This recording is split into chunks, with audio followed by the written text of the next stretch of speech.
Yeah, it's like I read the book and have a book shirt on, so the whole time you could just watch I me. am and be that like, kid. "You didn't I read have the my book." hand up. Miss Smith, Miss Smith, Miss Smith, Miss Smith, Miss Smith. Oh yeah, like It's a cross to bear to be teacher's pet, you I know, swear. oh you no, know, I'm telling you, the hardcore kid always does the arm behind the head to support the arm, where he's like this. Like, you know, you're in for the long haul when you do the arm behind the head to hold your arm up for the teacher. That the teacher has to look at that one and be like, come on, man, just lose the kickstand. That's so funny. But it's true. That kid is annoying. And that kid was probably me. Welcome to the Tragedy Academy, a show created to bridge societal divides in a judgment-free zone using candor and humor. We are joined today by Clementine Moss. And welcome to the show today. How you doing? I'm doing great. Thank you so much. I'm looking forward to our conversation. I told you you've been in my ear for the past couple of days, just And kind I don't know of if that's listening like through. scary. I feel bad for you. Like, No, it's Gary, wonderful. you want to weigh in on that? What's it like to have me in your ear? Are you frozen? He is frozen, and that's funny. Hey, froze. That's yeah. okay. That is really We'll funny. roll on without him. He'll come back here shortly. I'll probably kick him out. Okay. That's too funny. That said, Clementine. I want to call you Clementine, but I also like calling you Clem because Clem just seems so Many relaxing. people call me Clem. And actually, Yeah, one of the many few people call pieces me of Clem. fruit I like to eat is a clementine. I love that. It's Like, the sweetest of the citrus fruits is the oh, clementine. is that what they say? I didn't know that. That's what they say. I Yes, feel very like sweet and sour are subjective. Like, I like cilantro. If my wife even smells it within a country mile, no dice. I feel like there's a That's little a bit. DNA thing, It right? is, right? Like the Our cilantro, 23andMe yeah. tattled on her. I don't know if I like that either. But Clem actually is here to discuss her new memoir, From Bonham to Buddha and Back, The Slow Enlightenment of the Hard Rock Drummer. So before we jump into that, why don't you tell us where you are, what you do, and about this amazing band Zepparella that you're with. Yeah, thank you. Well, let's see. I live in San Francisco and have for the last 22 years. I spent after I grew up in California, and after I graduated college, I moved to New York City and lived there for 14 years. And then when I was 27 years old, it was kind of if anybody interested in astrology knows that's around a big event in astrology called the Saturn return. And around 27 years old, I both went to my first 10-day silent meditation retreat. I took my first drum lesson and started playing drums. And around that time, my father passed away as well, kind of suddenly, or very suddenly. He's 54. So that was a big pivot. And as I have been writing, as I started, this book came from a blog that I have called Bliss and Drumming. And as I started looking at my life and seeing, my spiritual path, my music path, and saw that,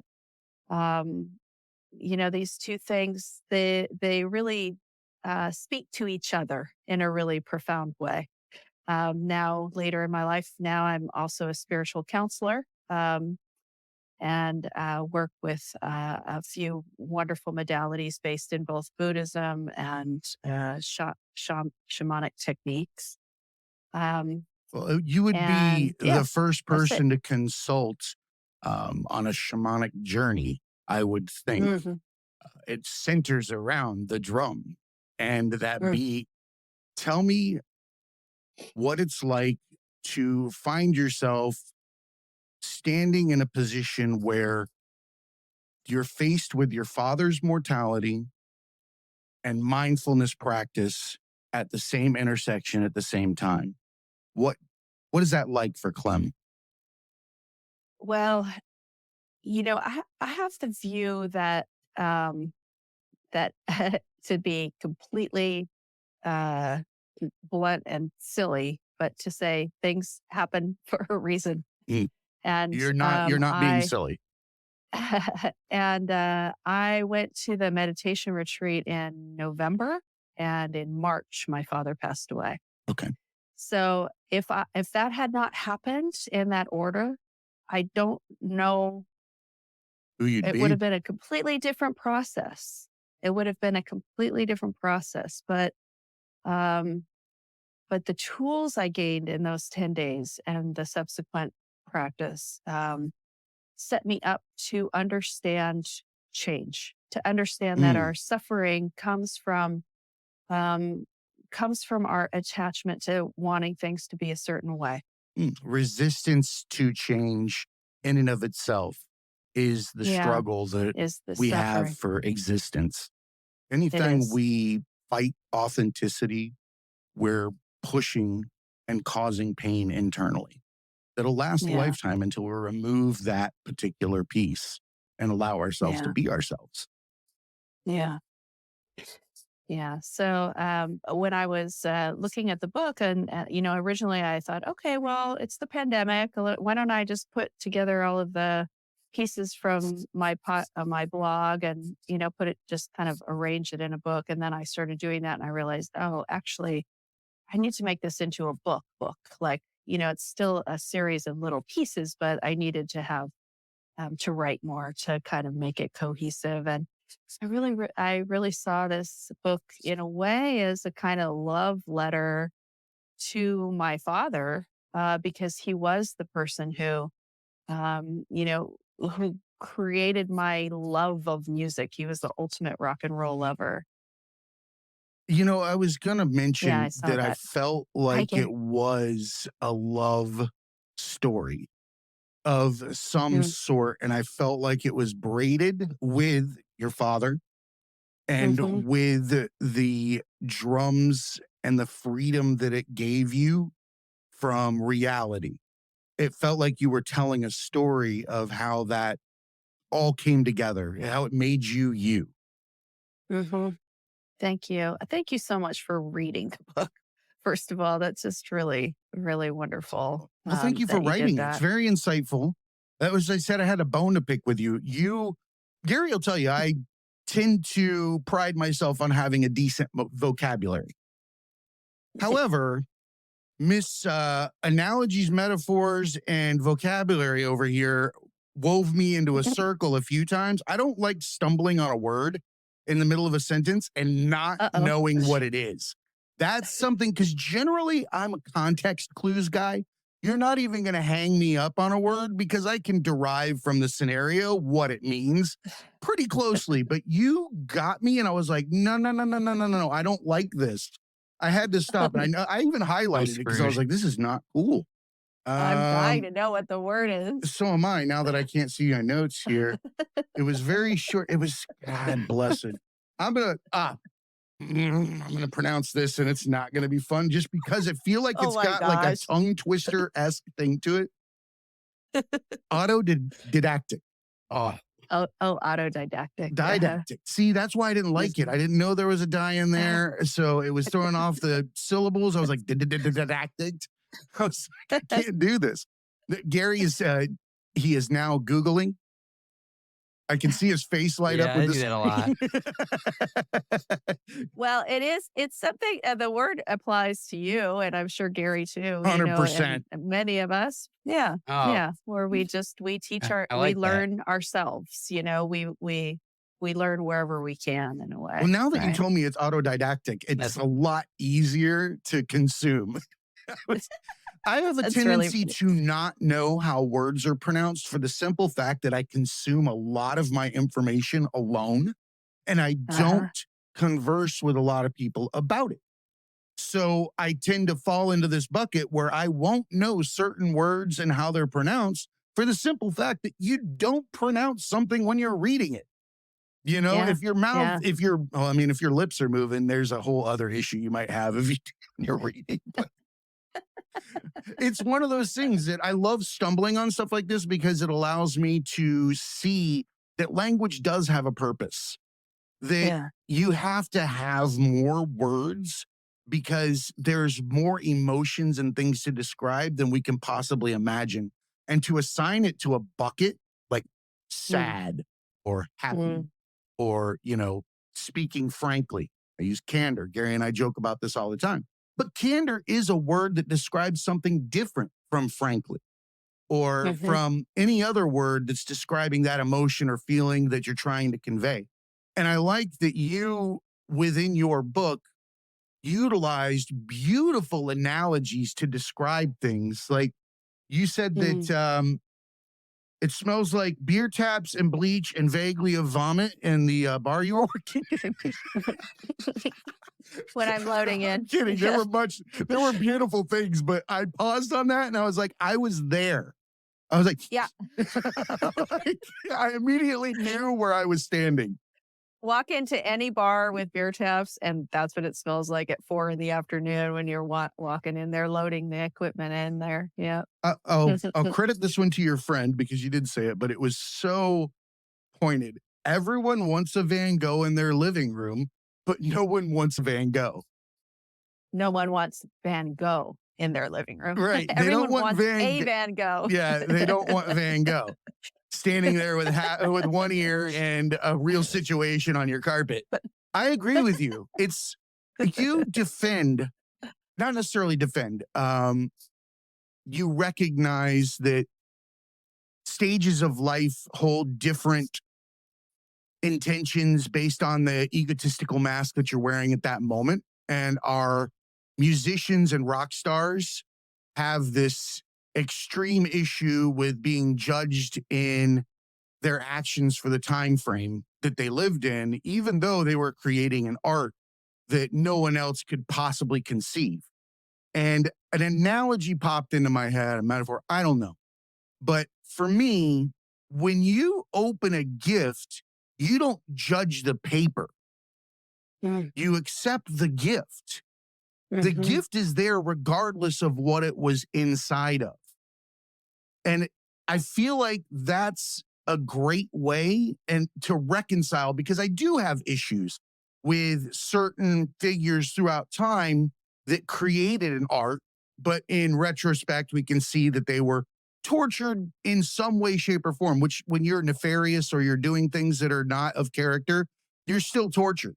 You're not doing those things because you're, in a good place or a good headspace, right? And we demand so much of our stars, of our famous, and they sit under so much scrutiny. And I think that recognizing that they have a flame inside of them that is authentic, irregardless of what is happening on the outside. And we should actually embrace the art that escapes a tortured mind and has such beauty at the same time. Because to me, that's an art that is that is exceeding the issues with the person that is creating it. And that's beautiful in and of itself. Gary's back.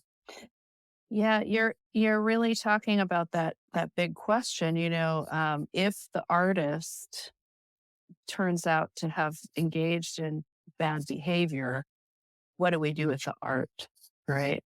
It's a huge thing right now. Kanye West. Yeah, it's really it's really bad. I mean, there are artists that I adore. I mean, Jimmy Page, of course, had a 14-year-old girlfriend. I mean, come on, like we all know these stories, right?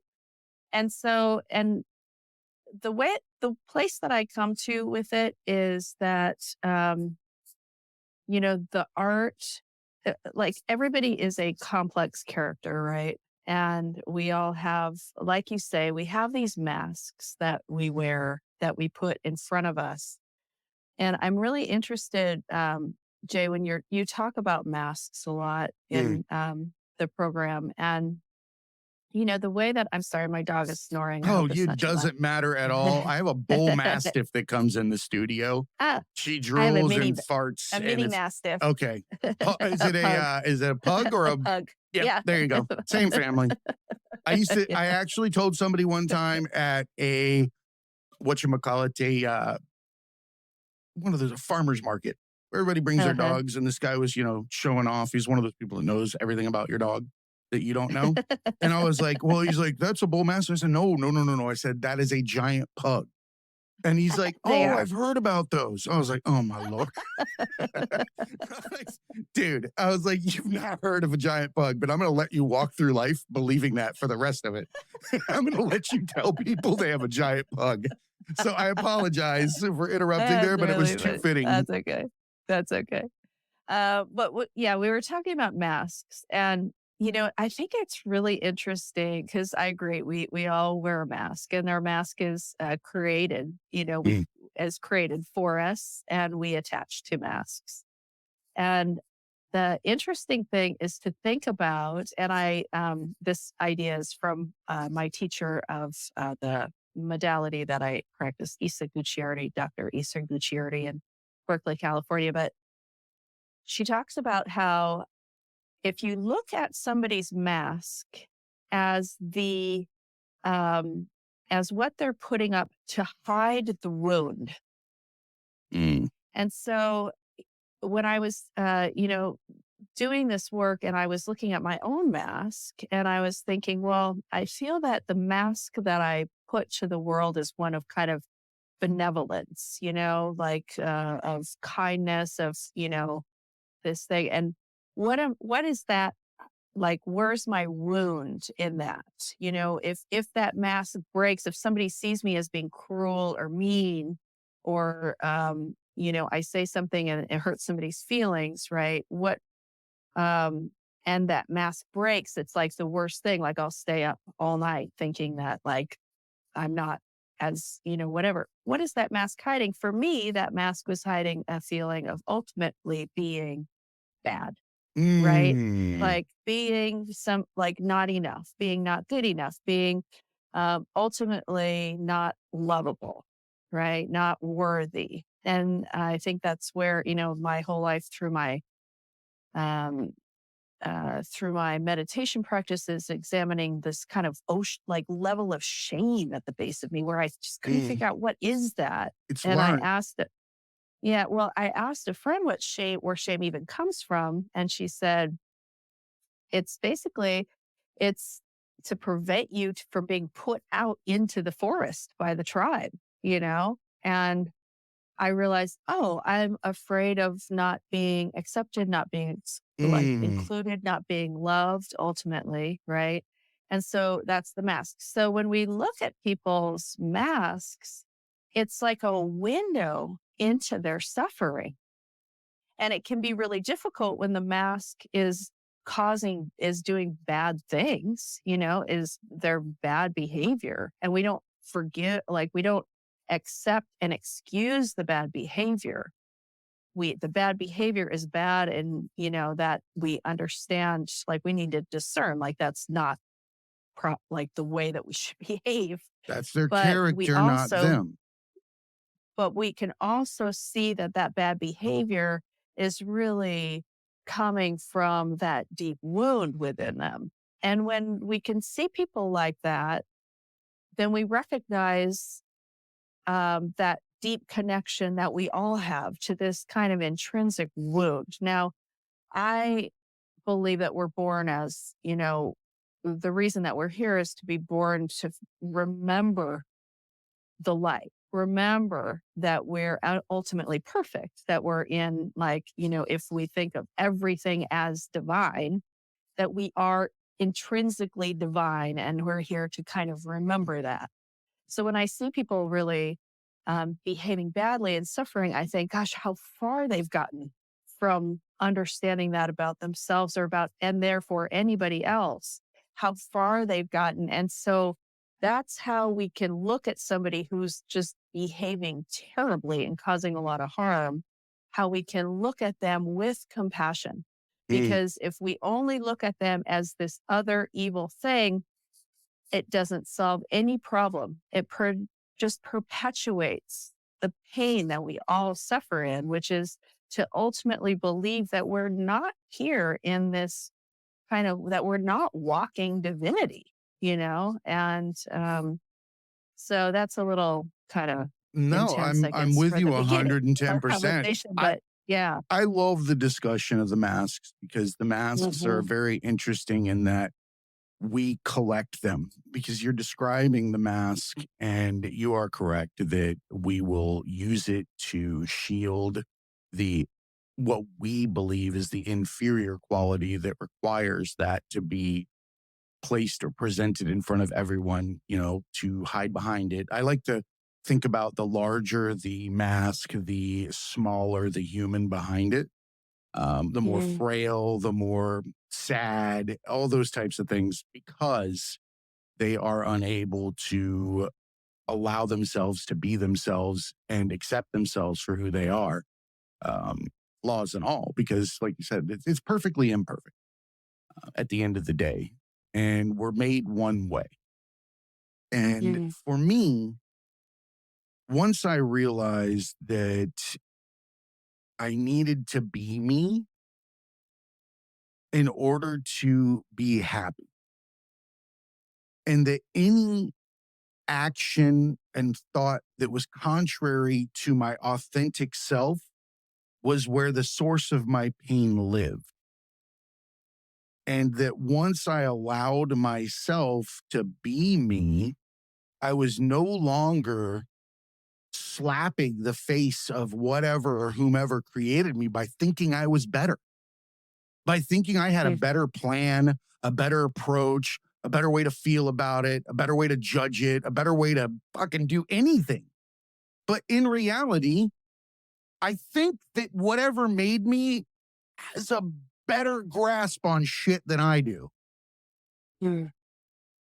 How did you get to the point of understanding who you are?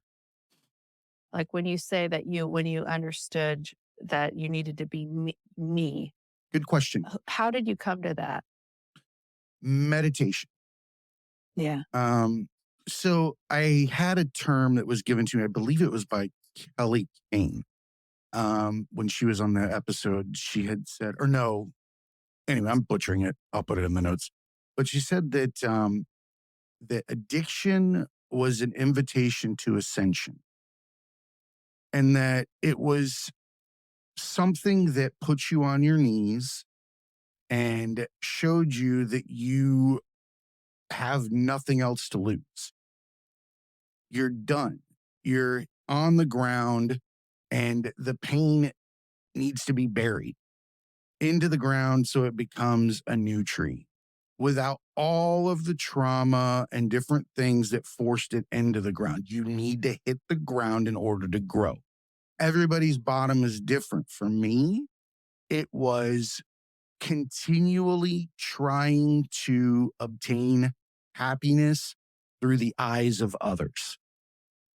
No Mm, matter what role it was, I was going to live up to the best of that character so that people would love me despite me. mhm, Because you wrote about in your book that when you would leave a show and open up Facebook, and the self-loathing would begin. it still happens. Everybody does it, right? It's weird how we play a game of reverse Tetris after we walk away from situations where we start plucking thoughts and feelings and justifications out of our head for who we are, what we did, and how we did it in the moment as we walk away, which, by the way, is insanity, because you're not there. To sit there and stack blocks about something from a month ago is legitimately insane. Like, if you did that, they would put you in a padded room. But if it were actual objects, but that's what you're doing in your head. You're placing all Mhm, your, well, she said this, so I was justified in being this way, or this, music happened this way, and it wasn't my fault that we were out of time. It was actually this person's fault because they weren't, they didn't hear the cue before that. So we were out of time for this long, not that long. It's mhm, weird how we will formulate our position. And we do that with the larger scale things too, especially when we do bad shit. We'll work so hard to fill that gap, fill mhm, that void mhm, with justification. And we can't, that's when we start hurting, mhm. because that bucket overflows. Mhm. You can only do that for so long. And then you just fuck, right? You're Mhm. just sitting there in your own mess. You can't put it in little piles anymore because it's all one big pile. And Mhm. for me, it was with meditation, it allowed me, you're going to relate to this, to see how false time really is, how large and expansive it actually is between thoughts and actions and reactions, that gap is massive. And once you start to see that, you begin to find what caused that stripe on your mask. The one that you want people to see that won't show them who you really are behind it. Each Mhm. stripe has its own core wound, and it has something behind it that's causing you to act that way. And when you start to meditate, you start to see that gap between the reaction and the feeling and the why. It starts to just show up. I use Mhm. the example of the coffee cup on the counter that leaves a ring. That coffee cup sits there, it's your trigger. You walk in, you're like, who left the damn coffee cup on here again? Right? It is your reaction every single time. You start to meditate, and the longer you meditate, you start to notice this phenomenon where there's a gap between seeing the coffee cup and becoming angry. And then after that, it'll move on to another level, and you'll recognize that there's a reason for the reaction before the coffee cup, that something else is causing it. You start to see that there's decisions around the coffee cup. Do I choose to be upset right now, or do I grab the cup and just put it where it needs to be? Right. And then you start to realize that decisions not made in the now require no repercussions in the future. You don't have to worry about what you did if you didn't emote to it in the present. Yeah. I think that's how I was able to see that my wounds were self inflicted and that I had to take the time, sit down, and unravel one at a time. And I am so far from done. So Mhm. far from anything. I don't know that you're supposed to be done. I think you're just Mhm. supposed to recognize that that's what reality is, and Mhm. that judgment is the stupidest thing you can ever do, because Mhm. that's where all greed, anger, malice, hate, everything is rooted in that small fraction of a decision when you're looking at someone, because Mhm. it's a double wound. You're Mhm. wounding the person for what you want them to hurt for, and you're wounding yourself for the judgment that you placed on another that you will feel for the rest of your life until you reconcile it. Mhm. Yeah. I remember when I saw that, wow, when I started looking at my thoughts and I thought, gosh, every thought I have is a judgment. It's some Ooh, ain't judgment. that a Um, and that's yeah, and judging it like it was better, or maybe it will be better, or it's just like what swimming is around in that? this whole time. And it's because I believe that our mind is our thoughts are physiological processes, right? Hmm, They're like the same processes that as the things that digest our food and, move our muscles when I'm moving my hands like this, and all of these things that we don't even think about that our body does. I think our thoughts are this way as well. I think our thoughts rise up because of past experience and our DNA, our tendencies. And they come through and we believe that we are our thoughts. And so we follow them willy-nilly down any road ain't that they that the want. And biggest cosmic screw? well, and our thoughts are coming, if they're coming from our body, the most important thing that our thought is always telling us is safety, safety, safety. Yep. Keep breathing, keep pumping the blood, right? If it's a physiological process, it wants us to be safe and protected. And so that's what it does. It looks and it judges and it makes sense. Our Hmm. brain is making sense of what is going on around us in order to keep us safe. And that's why we have all of these thoughts every moment. We're judging every second our thoughts are. We So don't when want you're pain. in that process of meditation and you're falling and then time stretches out and you start seeing how the thoughts rise and then you watch how, the emotion rises about the thought. First the story comes, then an emotion rises, then you feel it physically, right? It's like these processes all kind of happen together. When you can keep that separation, like when you start to separate it further and further and separate the reactions, that place that you are when you're doing that, that's you.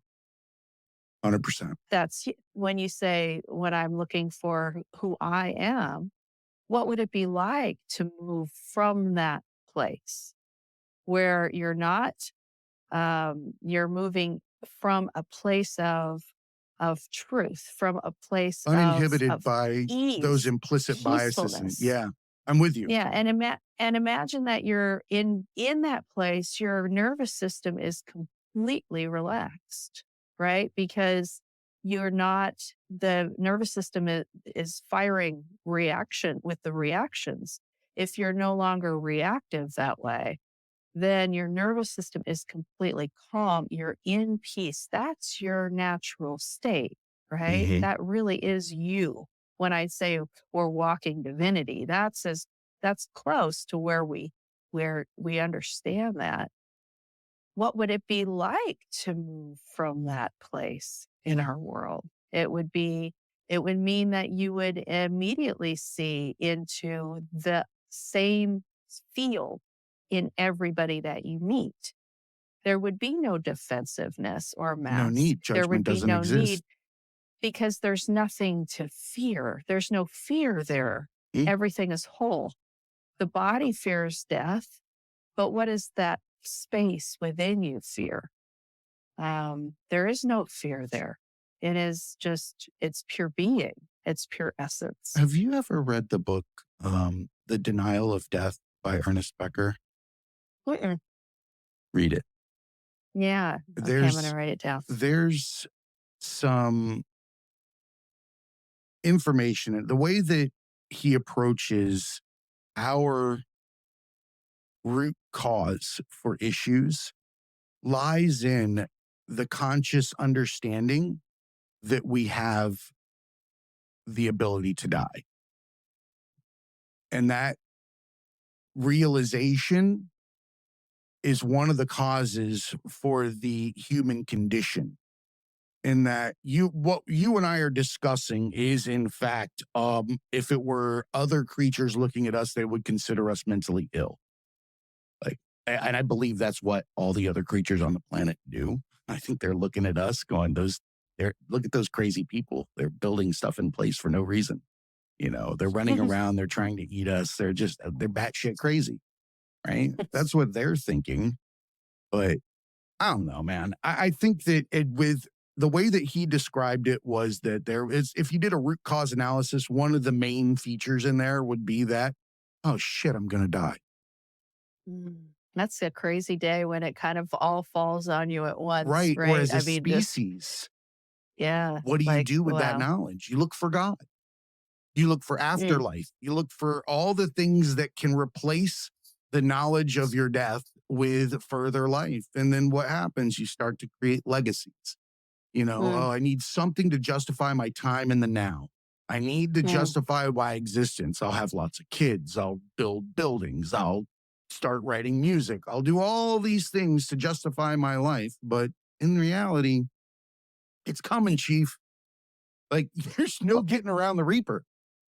Well, I think that I think there's a practice in Tibetan Buddhism where they meditate on death 5 times a day. And the reason they do that is to bring them into the moment. Because if you really understand that this is finite, the time here in this form is finite, it brings you more into taking advantage of really wanting to be right here, right now. What is this that I'm experiencing? We are, in Yeah. fact, one inhalation from death at any given Yes. moment. Mm, That realization for me was a heavy one. I was like, yeah, that also puts faith in perspective. I don't have to have faith in something that's written down, but faith in the mhm, fact that my breath will return every time is mhm, something that I take for granted a lot, mhm, because we are arrogant creatures. When you were speaking earlier about the breath, one of the things that cracks me up is that we think it's something we can catch, that our mhm. ego is so huge that we will tell people to catch their breath. What the else were they going to do? Like, if you didn't tell them that, were they not going to gasp? But we believe we have some kind of control over that physiological response that every time we exhale, our autonomic system, whatever the fuck it's called, right? But that little spot that says inhale, inhale, that's faith for me. Well, and it's kind of a perfect metaphor for the idea of how free will and divine will kind of get braided together, right? Because we both have control, like I can right now go like that. I Right? have control of that. But ultimately, my breath is going to happen, That's what I mean. It's so weird. right? Right. Yeah. Yeah. It's going to happen. So it's happening. I'm both the breathed and the breather. Breathed in the Right. breather. I would have screwed that up. I think I've screwed up a couple of words while we're talking. My self-loathing is in the next sentence.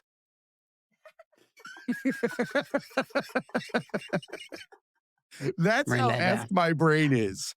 I'm I'm telling you about something and already judging what I just said the sentence before. Not good enough. That didn't come out right. Left turn, right turn. I also think that that's God. a gift. I think Yeah. that that's how It's like socks certain for people Christmas, communicate. though. It's not a great What's that? gift. It's like socks for Christmas. It's not a great gift, but it's a gift. It serves a purpose, It's socks. Christmas. I need them, but right? yeah. Gary, welcome back. You've had some technical difficulties. We didn't even get to really catch up with you. How you been out there, man? So they're having a huge F1 race here in Vegas next year. So they tore up the whole city to do so. So they're moving all the power lines and the power just keeps going off. And they're going to do that for a year for a 1-day race, which I like racing, but not anymore. No, it's like the Like, Olympics, man. They will annihilate a city, town, wherever it's going to be at for 4 years, and then just leave it there like a Cleveland mall. That was for you, Gary. yeah, there's one I left. There's I one left. I really love the light show behind you, Gary. It's really pretty.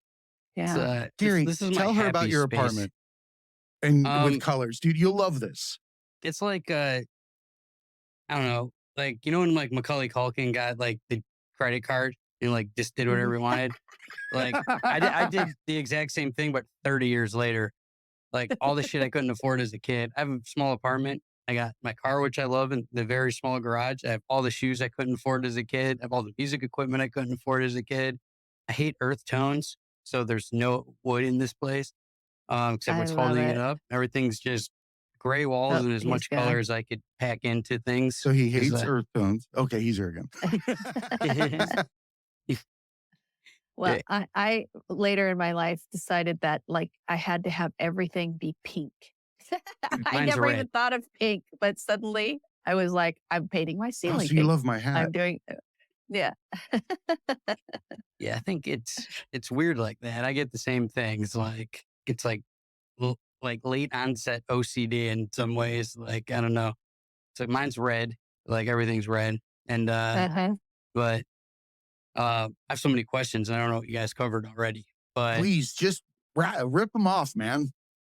Mhm. um one of the topics I was just talking to a friend of mine. So I'm blessed to have all these women in my life that do extraordinary things. One of my best friends is an airline pilot and she's Muslim, and less than like 1% of all airline pilots are female Wow. and Muslim. And then I work with a lot of pro fighters that are female at the top of the game. And um, obviously being a drummer is a probably mostly male thing, Mm. you know. I just, for one, I like to talk to a lot of kids and stuff and get all these preconceived notions out of their head of what they can and can't do based on gender, race, or socioeconomic issues. So, like, was it tough to get into being such an amazing drummer? Like, were there roadblocks that you think you wouldn't have had, or is that something that motivated you to become so good because maybe people told you you couldn't?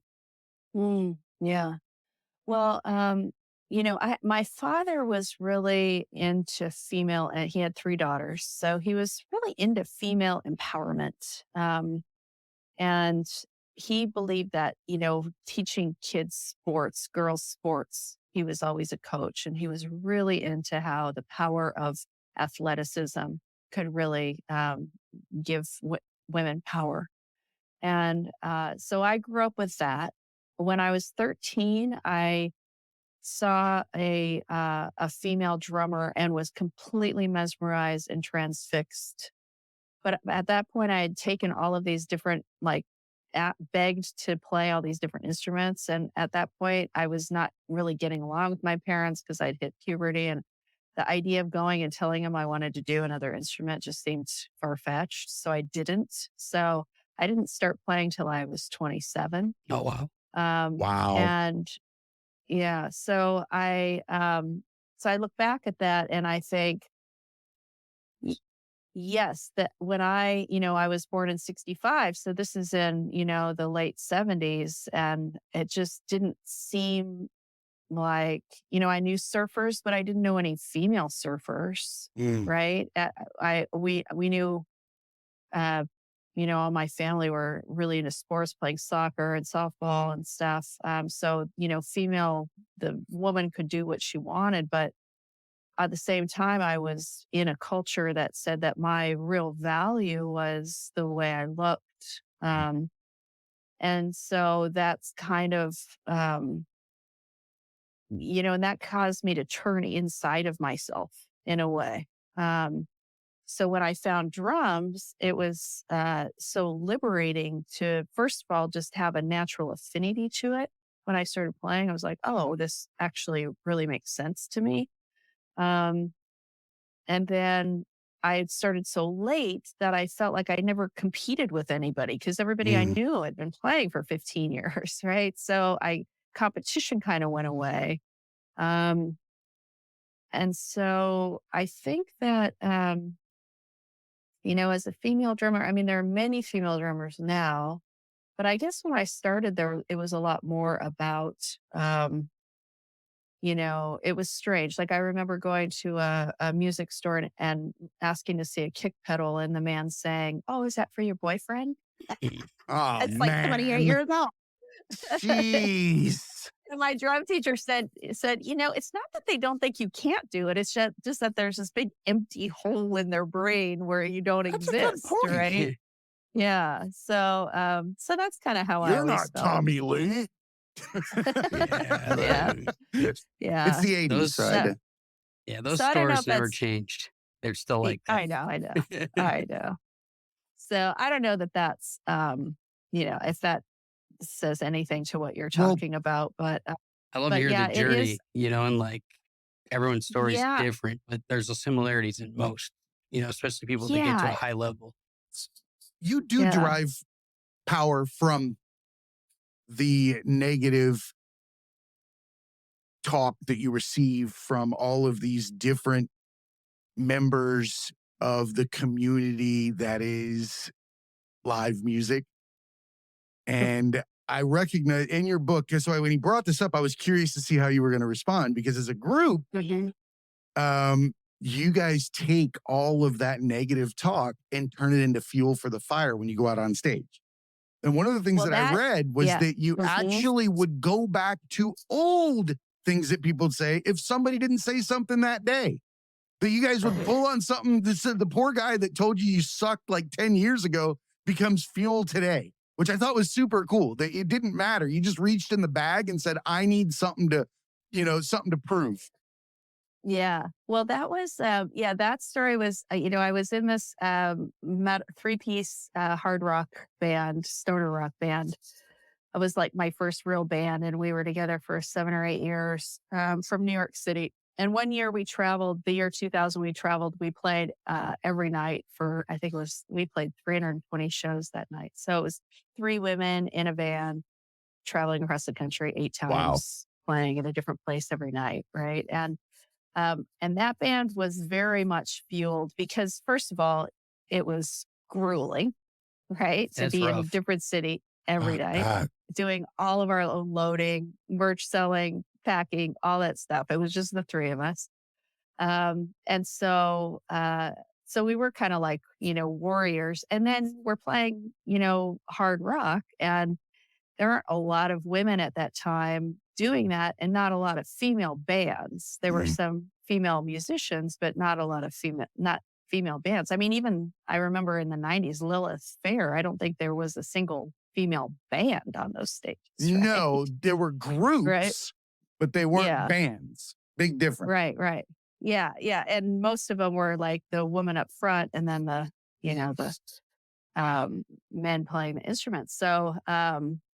Yeah, so we got our share of condescension and all of that kind of stuff, and we would definitely, because we were playing hard and strong music, it definitely fueled that for sure. I don't know that Zepparella has ever really used that as fuel so much because first of all, people have always just been incredibly kind to us, and the people who feel like they need to be very mansplainy or something. It's just kind of becomes funny at a certain point. Mm. But Discernment does um, that over time, doesn't it? Oh, yeah, we don't have that kind of same angst and anger, I think, that I had, 20 years ago when I was playing in that other band, for sure. tell me Yeah, it's about your. Go ahead, please. I was gonna say it's like, that's the whole for a girl thing. There was a boxing company and they just did a collaboration with Playboy, and there's like Fight Like a Girl's like their logo that they got out there. You know, it's like, oh, you guys are pretty good for a girl. And then it goes to, you're just pretty fucking good, and like that's how fighters and other athletes, oh, you're a pretty good boxer for a girl. And then they just become good. I think Yeah. you were probably so good by the time that band formed that people could say shit because you had, just honed your craft for so long. And if they are saying Well, something by that time, then you're just like, they're an idiot. And they got, like I haven't listened to them, I think. It's like, the fighters as amateurs, they're coming up and they're getting their skills, so they're unsure of themselves. So they'll listen to that and they're right. taking in and it hurts more. And then it's like once they know they're fucking good, like I'm just good. Like I don't care what you say, I think. Um, Yeah. Yeah, definitely. Yeah, we do like to put each other in boxes for sure. But Um, I think that's yeah. self-love in tandem. I think you're Mm, correct, Gary, that the skills are there out of the passion that you continue to work on it. You play it because it makes you happy. It is who you are. You're running through it. But at the same time, I think talking about your process with which you've grown over the years, I can see that over time there had to be a certain amount of personal love story, falling in love with the reasons why we self-loathe after the show, and that it doesn't offense is to be taken, not given. that's right.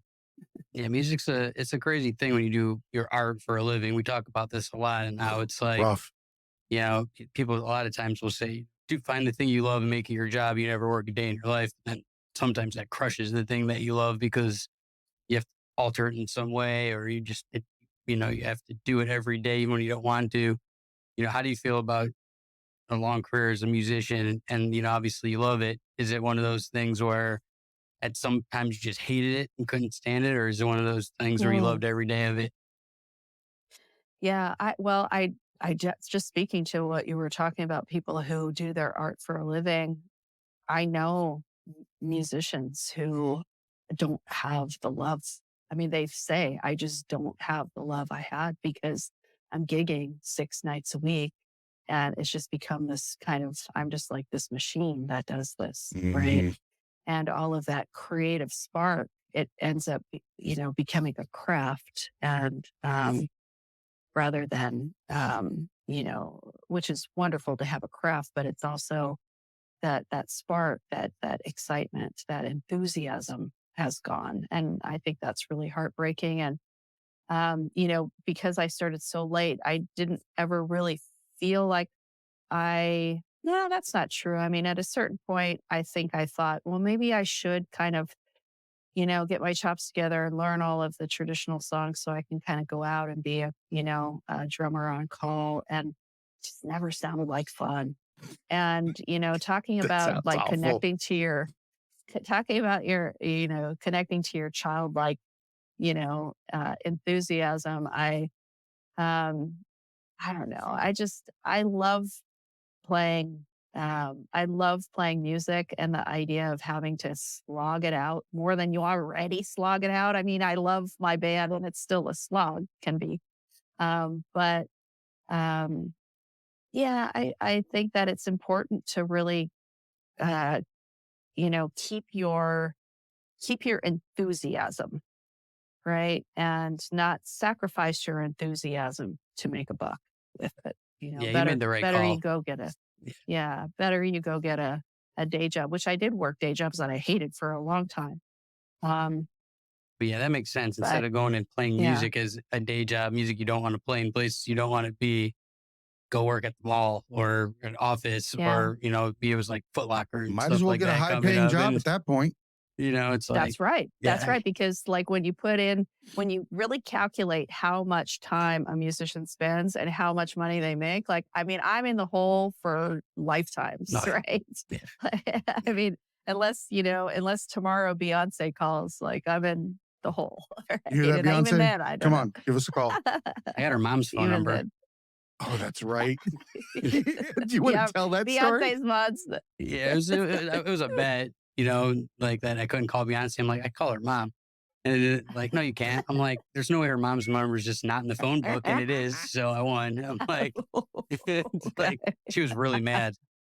She's like, So it makes it great. Well, maybe you helped her. Maybe yeah, you helped her because maybe now she has an unlisted she number. probably does. She's like, how you call me? I'm like, just to kind of because I wanted to prove that I could. She's, what the fuck are you talking about? Like, Oh my yeah. God, that's funny. That's really funny. I want to Yeah. step to the side here for a second because you bring up something throughout your book that fascinates me. Because I believe that we're capable of anything. I believe that we're told we can't play drums. I believe that we're told we can't play piano. We're told that it's difficult. We're told that, all these different things. That is actually what is preventing us from achieving that particular method of expressing ourselves, right? Because we have all these limitless capabilities with regard to music. And you bring up throughout your book that you are in a different state of mind when you're drumming, except for when you're not, or when you have to not be in that state of mind, i.e., cues, change in elevation. That was interesting. Did you know that a Mhm. drummer has to climatize to an area because of the fact, like Denver, Mile High, that if they are not climatized, they can fatigue a lot faster, the Oh yeah. oxygenated blood, and that's a workout of the drums. I thought that was pretty cool to read. But Mhm. yeah, I'm curious about that area versus the other because I find Mhm. myself doing odd things. We joke all the time. There's little tells in life that show you what you're capable of and why you're sabotaging yourself or that you are. Mhm. I also produce music, love music. Music is something I found late in life. I relate to this a lot because, again, I Mhm. don't give a crap who else is putting out what else. Doesn't mean Mhm. anything to me because I'm just enjoying making it. And I will find at times that my foot or my feet, while I'm producing music or listening to music, will be in perfect time. I'll be adding stuff. I will be giving it, additional beats where they need to be, the whole nine, until I notice. The moment I notice that I'm doing it and that it's in time and that it's in sync and it's going well, I might as well just take my feet and tie them in a bow tie. Hmm. I know that sounds weird, but I feel like that's something similar. You're lost in the Hmm. music, you feel it, you have these natural inclinations to follow it. But the moment that you're judging your movements as to whether or not they are correct or are creating, that's the moment that it just falls like a house of cards. Hmm. Does Hmm. that make sense? Yeah, and it goes exactly back to what we were talking about meditation. When we're in that place where time spreads out and there is no fear or judgment, and you were to look down at your foot doing that thing at that moment, your foot would continue to do that thing because the foot is playing from that, is doing what it's doing from that place. You're just looking at it from the other place, the place of judgment, the place Correct. of thoughts, right? So when I'm playing, I think that Buddhism has a really wonderful way of prioritizing attention, Mm, prioritizing the mind. That's why they Buddhists will say it's more like a science than it is a religion, because it's about being able to really have the mind be so clear that we're not trying to escape the mind. We're trying to be ultra focused in the mind. So when we're in that space, that wider awareness space, um, then we're able to see the thoughts, see the things that are happening, but then not get pulled toward them, be able to see fully. So when I'm allowing the song to play me, I'm both um, in a different state of awareness, but I'm also hyper aware, mm. I you can know? completely understand this. Yeah. Yeah. Um, it's a meta state of mind where Hmm. you're able to observe your observations, if that Hmm. makes sense. You're able to Yeah. observe thoughts, even though they're not yours.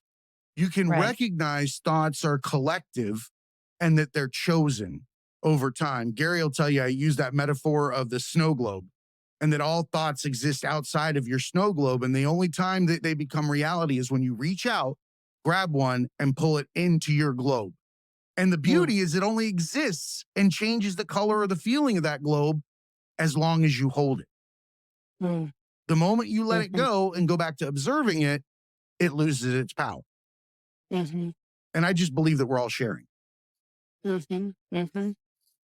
Yeah. Some people are quite empathetic and get very disrupted by the fact that they don't know what's theirs. Right. That's That's an odd one, not knowing what's Hmm. yours. Hmm. Hmm. Well, that's what some of the shamanic journey, the shamanic techniques, that's what they're really addressing. What is mine here? What is mine to understand and to let go of, and what are things that I've taken on? Mm, There's a practice where, say you were raised by somebody who, was in a lot of pain, right? Well, you're a little child. And so you begin to try to find ways to take on that person's pain. mhm, What mostly because you need to survive, and you're doing it because you don't even realize, of course, you're a child. You don't realize you're doing this. But then you become an adult and you're like, what is this, fear or pain that I have in here? And you can recognize sometimes, oh, it's an old pattern that I took on from the yeah, caregiver, it's like right? finding out the So, coffee cup on the counter was actually your mom trying to preserve the look of your home because you were below a certain socioeconomic standard and you didn't wanna mm, be mm, judged, so the small mm, things that you did around the house showed that you cared for the little bit of things that you had, and that it mhm. became an obsessive situation where you had to remove things from there because people might judge you. Yeah. And then you're an adult, and suddenly you got kicked into OCD, Yep. And you're right? And you're screaming at like, your oh, kid over the coffee cup ring.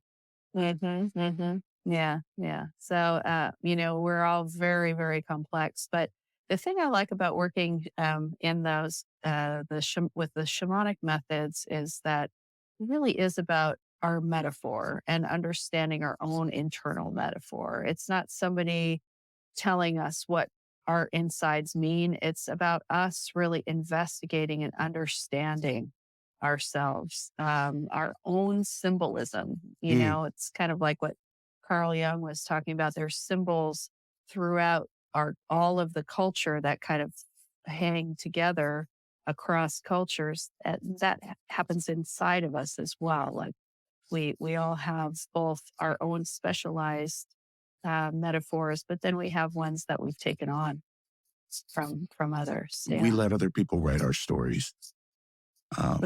The character. We allow people to provide us lines within our biography or whatever description it is Mm, what we want people to believe we are. We allow other people to write that story. And mhm, I think that you're a good example of someone that has tried to write their own character, their own mm, story. And I appreciate you for that. Um, mm. Coming Thank you. from that group or that lifestyle and Mhm, having the view that you have on reality, I think obviously comes with a certain amount of, like you said, starting late maturity, walking into the game without the same insecurities you have when you're 18. I believe that. But I also believe it's about who comes into your life when you make those decisions to live authentically. And I mm, like the fact that before we end this, I want to give you a chance to talk about Gretchen and mhm. what that relationship is between the two of you, because I think it's super special. Well, it's so funny. You said her name, and I got like my whole body like got all tingly because I just love her so much. She's a dear. I don't know. I mean, I did write that piece about her in the book. We've been playing music together for 20 years. And like I say in the book, we've, the only time that we've ever really like gotten at each other about anything is just in being tired, being grumpy, being, that kind of thing. But Normal. nothing ever, I mean, so rarely does that even happen. We've never really had um, any big disagreements. We always have a ability to work things out. Um, and sometimes and being able to say difficult things to each other's, Mm. as and so and this is all because of her, I think because Gretchen is incredibly she's just a very wise person and and thoughtful and brilliant and all the things. I could go on and on about her because I love her so much and because it's true. But we've from the beginning, we went into this band, into this relationship as business partners at the beginning, as creative partners, as musicians playing together, as friends. And the basic agreement we made at the beginning was that what was good for her was good for me. What fulfilled her fulfilled me. That my job is to make sure that whatever her dream is, whatever it is that I can do to help her is what that's my purpose. And I feel that coming from her too. So we've never had any feeling of like the idea of competition with Gretchen seems ridiculous to me. I've only just wanted her, like every time she succeeds, I'm just elated as if it were my own. And I think, to go into things saying, look, we're going to have difficult times, but let's just agree that anything that I say to you that might be hurtful or feel in the moment hurtful, is because at the base fundamental level, I want what's best for you.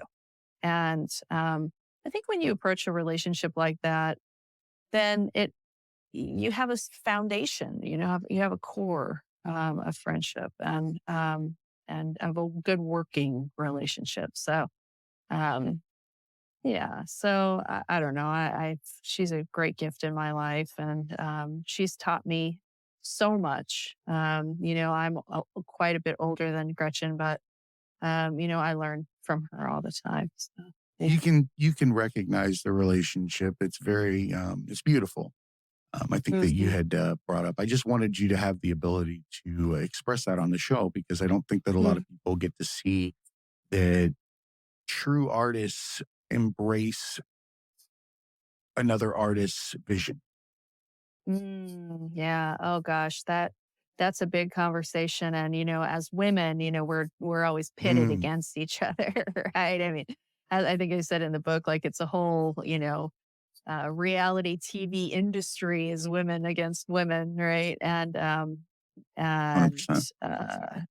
like I've always wanted the people that I play music with, which have mostly been women. Have played with some wonderful men, but everybody I play with, I want them to elevate. I want them to do what You're in makes Gary's them wheelhouse happy. right now, by the way. Really. His Well, motto like, is, yeah, it's like yeah, hype your friends and like don't be in competition with your friends. If you are, it's to further each other, to iron sharpens iron more than to go against each other. I mean, I see that so much these days. Like Mm. people just their friends are their worst enemies. They could affect their life in so many ways. Your enemies, stay away from them, and maybe you have a clash every now and then. But if it's your, best friend or something and they're secretly in competition, you might not even know that they are, Mhm. but, the fact that two women musicians like to pitted against each other by outside forces, you never let that, you know, you start to feel that way about yourselves because people say, oh, she said this about you or she said that, or, people lie and they try to, they either like the drama or misery needs company or whatever. But I see it, all these fight gyms that I work in, it starts to get really good. Half the gym supports them and, really loves their accomplishments. The other half are jealous or, feel like that's less of a light or something on them. And, I never got that. I have really talented friends and I always want to be the least talented person in the room, the dumbest person in the room, the poorest person in the room, like I want to have Yeah. people to learn from and to motivate me. And Got it. if you want to be the big fish in the small pond for your whole life, like you're just, mm, you're going to hit a mm. ceiling and that's it. Yeah. That's really cool the way you put it because it's exactly how it. Yeah. And you get to be, like I say, it's the lazy musicians. I mean, Gretchen's just been on fire in her career since I've known her. And I've Holy gotten, shit, she's good. Like yeah. And I've gotten gifted to, in ways that gave me chills. yeah, amazing in like so many ways. And so I play with Gretchen. Like I don't got to do nothing. like Right I mean, on, man. Isn't that I, cool? You get to just, well, you bring up a great point before we wrap up. You trust her in her pursuit and passion and love of what she's putting out. She trusts you to put out with love and passion what you're making. Together, you're allowed to be yourselves and together at the same time. You're yes, both able to produce your art next to another person's art and have it be one piece of art at the same time. That requires trust, that hmm, requires passion, and that requires understanding who you're working with. And you have a great group. I'm not trying to isolate just the two of you, but I can tell that you learn a lot from each other based on the way that you wrote.